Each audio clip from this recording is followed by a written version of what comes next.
हर्यक वंश समाप्त हो चुका था। मगध शक्तिशाली था, लेकिन सिंहासन कमजोर हाथों में चला गया था। राजा बदल रहे थे, पर शासन नहीं चल पा रहा था।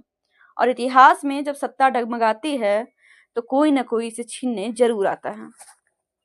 अजातशत्रु के बाद मगध में वो राजा आए जिनके पास न बिंबिसार की दूरदृष्टि थी, न अजातशत्रु की कठोरता। दरबार षड्यंत्रों से भर गया, न्याय कमजोर पड़ा और जनता पहली बार राजवंश से नाराज हुई। यह वही पल था जब सत्ता को वंश नहीं, काबिल व्यक्ति चाहिए था। इसी अराजकता के बीच एक नाम उभरा, शिशुनाग।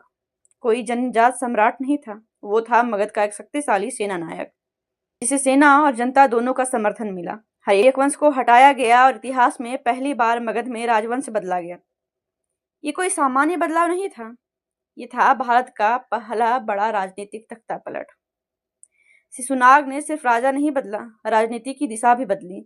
उसने राजधानी राजगृह से हटाकर वैशाली बनाई, क्योंकि वैशाली सिर्फ एक नगर नहीं था, वो था गणराज्यों, व्यापार और जनता की शक्ति का केंद्र। शिशुनाग समझ चुका था अब समय तलवार से नहीं, संतुलन से शासन करने का है। शिशुनाग वंश की सबसे बड़ी उपलब्धि थी अवंती का पतन, उज्जैनी, जो मगध की सबसे बड़ी प्रतिद्वंदी थी, आखिरकार मगध में मिला ही दी गई। अब उत्तर भारत में कोई बड़ा प्रतिद्वंदी नहीं बचा था, मगध अकेला शक्ति केंद्र बन चुका था।